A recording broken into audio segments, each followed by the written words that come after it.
రాజుల కాలాన నైజాము పాలన బతుకంతరంప పోకోత.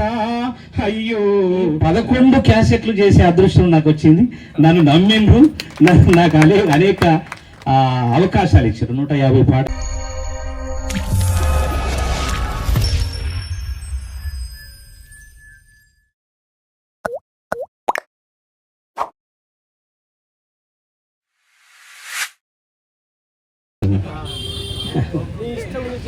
తెలంగాణ కళావేదిక మరి ఈ వేదిక మీద నుండి మీ అందరికీ ఒక అద్భుతమైనటువంటి అంటే ఒక మార్గాన్ని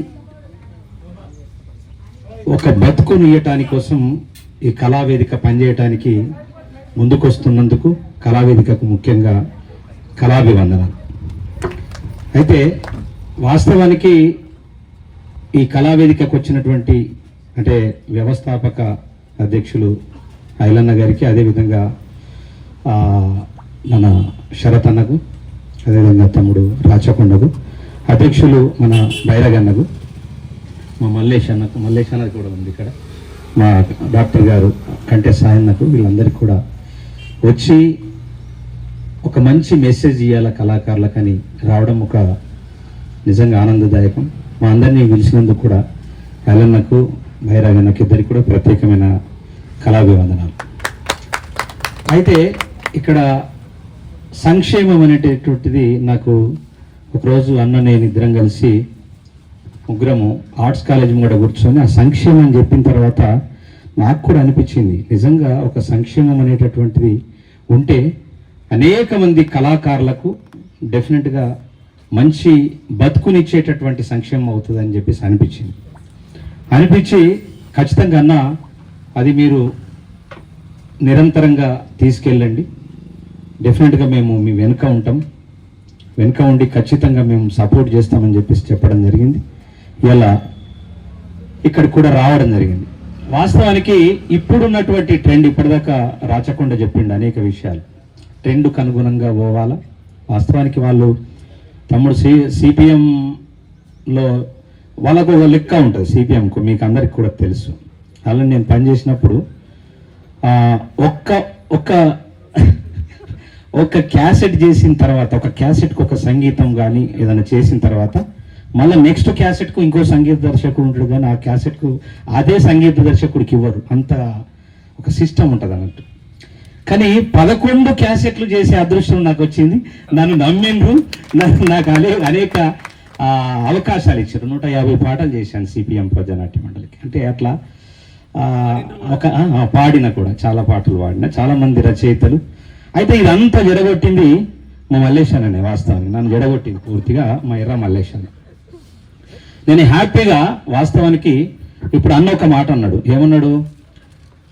జానపద గేయాలకు ఒక రకమైనటువంటి ఉద్యమం ఉంటుంది, ఒక డివోషనల్కి ఒక రకమైనటువంటి ఉద్యమం ఉంటుంది, ఒక ఎర్ర జెండాకు సంబంధించినటువంటి ఒక ఉద్యమం ఉంటుంది, తెలంగాణ ఉద్యమం ఒకటి.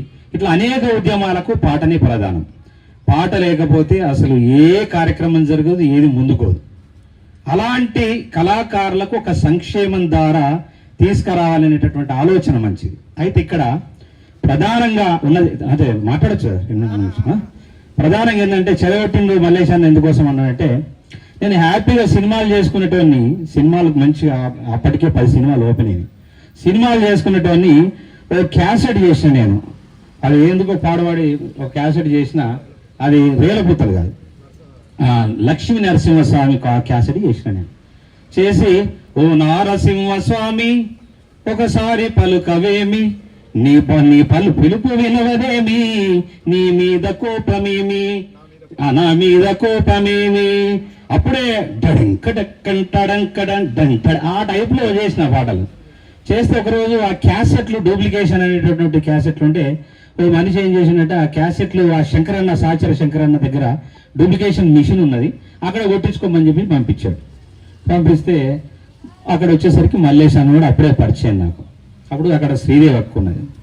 ఈ క్యాసెట్ నాకు డూప్లికేట్ కావాలన్నప్పుడు ఆ క్యాసెట్ పెట్టడము, వినడము, విన్న తర్వాత అరే భలే ఉంది మ్యూజిక్, ఇట్లాంటి మ్యూజిక్ మనము కొన్ని పాటలు చేద్దామని వీళ్ళు నన్ను జడగొట్టేశారు. చేద్దాం అంటే మా అందేశ్రీ అన్నను అడిగితే అందేశ్రీ అన్న ఇవ్వనన్నాడు.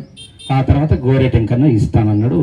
ఒక 6 నెలలు గోరెటెంకన్న ఇంటికి పోయి పాటలు రాపించి ఒక 15-20 పాటలు రాపించి ఆ పాటలు చేస్తే అదే వాగు ఎండిపాయరు పెదవాగు తడిపేగు ఎండిపాయరు సంత మా ఊరి సంత పాట పాడేటి పిల్లలు సూట సెలిమెల్లు జబ్బకు సంచి చేతుల జెండ జాతర పోదమ్మ ఇద్దరం విడిపోతే భూమి బద్దలవుతుందా అలాంటి ఎన్నో అదే మన ఏమంటారు అదేది వ్యవహారే మాధవరోడు తర్వాత హెచ్చులకు బండి మీరు రావులయ్య దాంట్లో ఏం పోసి నడుపుతావు రావులయ్య ఇలాంటి పాటలన్నీ కూడా చాలా పాటలు చేసిన తర్వాత ఇప్పుడు ఇమీడియట్లీ వానొచ్చానమ్మ వరదొచ్చానమ్మ పాట పాడేటి పిల్లలు ఒకటేసారి అలాంటి వీళ్ళందరితో పరిచయమైంది బైరాగన్నతోని ఇట్లా.